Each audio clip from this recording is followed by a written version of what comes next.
This next section is entitled Diuretics. We will go over the different types of diuretics and their method of action on the kidney, as well as which disease states in which they are used. In this section, we'll discuss diuretics.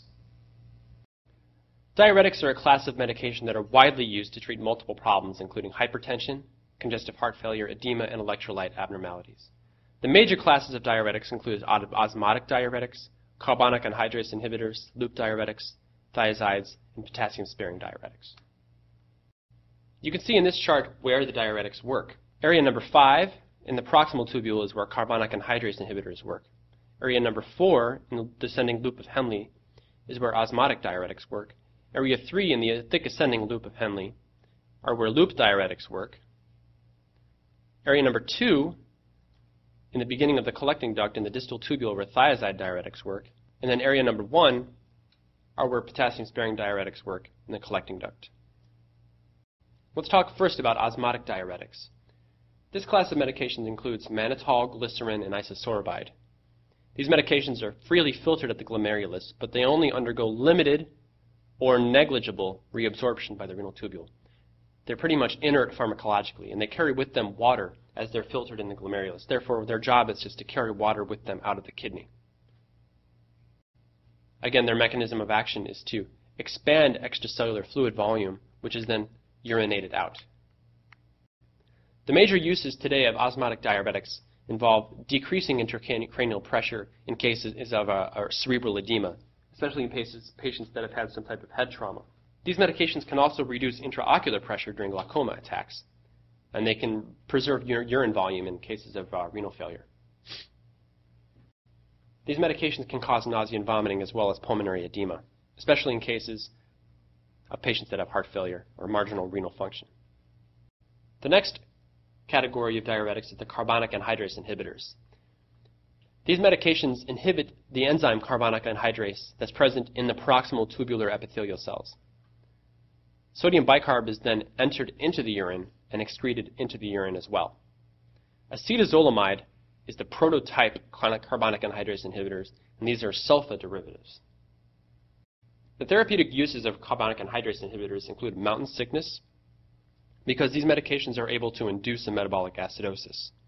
They also can be used for open-angle glaucoma, and they can manage edema because of congestive heart failure. However, we don't use these carbonic anhydrase inhibitors for edema from congestive heart failure today. Carbonic anhydrase inhibitors do have some adverse effects. Again, they cause a metabolic acidosis. They can cause electrolyte disturbances, just like most diuretics can. And they can also cause allergic reactions because they are sulfa medications. Let's talk about the important loop diuretics. These medications work by inhibiting the sodium-potassium 2-chloride cotransporter in this thick ascending loop of Henle. Secondarily, these medications cause increased excretion of calcium and magnesium. These are very powerful diuretics and are often used to get patients to lose water weight very quickly. As you can see in this diagram, loop diuretics cause increased urinary secretion of sodium, volume, potassium, and calcium. Loop diuretics can be used in multiple situations. They can be used in acute pulmonary edema, congestive heart failure, acute renal failure to preserve renal urine flow, and certain diseases that can cause hypercalcemia, as well as hypertension. Although hypertension is used very little as a role for loop diuretics. The most commonly given loop diuretic is furosemide, also known as Lasix. It's called Lasix because it lasts approximately 6 hours in the system. The half-life is approximately 6 hours. Bumetanide is another more potent loop diuretic. Ethacrynic acid is the prototype to these loop diuretics, and it's safer in patients that have sulfa allergies. Some adverse effects that you can see from loop diuretics include hypokalemia, especially when used with cardiac glycosides, as that can cause digoxin toxicity. Loop diuretics can also cause hyponatremia, as well as volume depletion, hyperuricemia. So patients that have gout should be careful when they're taking loop diuretics. They can also cause ototoxicity, especially with ethacrynic acid. And loop diuretics also have sulfa components, therefore patients that are allergic to sulfa medications might also be allergic to loop diuretics. The next classification of diuretics includes thiazides. And thiazides work by inhibiting the sodium chloride cotransporter in the distal convoluted tubule. Thiazides are less efficacious than loop diuretics because 90% of filtered sodium is reabsorbed prior to getting to the distal convoluted tubule. Therefore, thiazides are not so good at helping patients lose water weight. These work by increasing urinary levels of sodium, potassium, and chloride, but they actually decrease the urinary levels of calcium. The side effects of thiazides include hyperglycemia, hyperuricemia, hyperlipidemia, and hypokalemic alkalosis. These drugs also may have a sulfa component. So patients that are allergic to sulfa medications may also be allergic to thiazides. As you can see, thiazides actually help the body preserve calcium and can raise calcium levels in the blood, but they cause increased urinary secretion of sodium and potassium as well as water. The therapeutic uses of thiazide include hypertension, where thiazides are generally considered the primary therapy for hypertension. Thiazides can also be used in congestive heart failure and any type of edematous state. However, loop diuretics are generally considered more effective than thiazides. Some examples of thiazide diuretics include hydrochlorothiazide, which is very commonly given. Less commonly given are chlorothalidone, metolazone, and indapamide. Adverse effects of thiazides include hypotension because of volume depletion, as well as electrolyte disturbances. It can cause hypokalemia, but usually this is not as severe as in loop diuretics. It can also cause hyponatremia, hypercalcemia, as we talked about, hyperuricemia because gout is exacerbated by these medications. And any type of diuretic can cause a metabolic alkalosis except carbonic anhydrase inhibitors. The adverse effects also include central nervous system problems, including headache and paresthesias, as well as impotence, dermatological disorders, and sulfonamide allergies. Next, we'll talk about the potassium-sparing diuretics, or K-sparing diuretics. The most important diuretics in this class today are spironolactone, amiloride, and triamterene. These medications are weak diuretics. They don't work very well at helping the body get rid of water.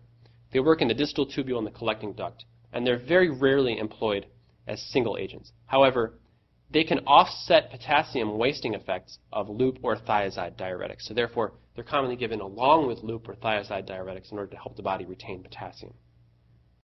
And you can see these diuretics cause increased sodium, calcium, and volume secretion, but actually can help the body retain potassium. Amiloride and triamterene work by blocking sodium channels in the distal tubules and collecting ducts. Amiloride is important for management of diabetes insipidus, especially lithium-induced nephrogenic diabetes insipidus. Whereas spironolactone, also known as aldactone, is an antagonist of the mineral corticoid receptor that is in the kidney. It works by inhibiting the potassium secretion that's mediated by aldosterone. Aldosterone is the natural ligand for this receptor. Spironolactone is also used for its inhibitory actions on androgens and progesterone receptors, especially in patients that have polycystic ovarian disease. It's been shown in the Rawls trial that aldactone has a mortality benefit in severe congestive heart failure. Some adverse effects of spironolactone: obviously these patients can get very high potassium levels, especially if these diuretics are used by themselves. Also, spironolactone can cause gynecomastia, impotence, decreased libido, and hirsutism, as well as menstrual irregularities, because this molecule is able to bind to other hormone receptors. And generally, these patients start to develop gynecomastias. A couple other aldosterone antagonists that can work as diuretics are eplerenone and drospirenone. Eplerenone, also known as Inspra, is a weak diuretic that works similarly to aldactone. It has also shown to have a mortality benefit after myocardial infarction in patients that have LV dysfunction, and this is part of the Ephesus trial that was done in 2004. Drospirenone, also known as a component of the birth control pill Yaz, is a contraceptive because it has a synthetic progestin component. It also has weak anti-aldosterone effects. It can cause patients that are taking it to have an elevated potassium level. Because of its diuretic effect, it is preferred in some cases by some women to help them lose water weight during their menstrual period. Here's a diuretic question. You have a young lady in your office with moderate hypertension on a diuretic to lower her blood pressure. Which drug is currently recommended for this patient? For most patients, they should receive a thiazide diuretic, such as hydrochlorothiazide, 25 milligrams a day. Currently, however, that thinking is changing, There are some doctors these days that will start their patient on either a calcium channel blocker or an ACE inhibitor as a first-line agent. If you're asked on the test, however, what the first medication to start on a patient for with hypertension, it should be a thiazide diuretic, such as hydrochlorothiazide. Question number 2, patient taking which of the following medications would most likely require a daily supplement of potassium?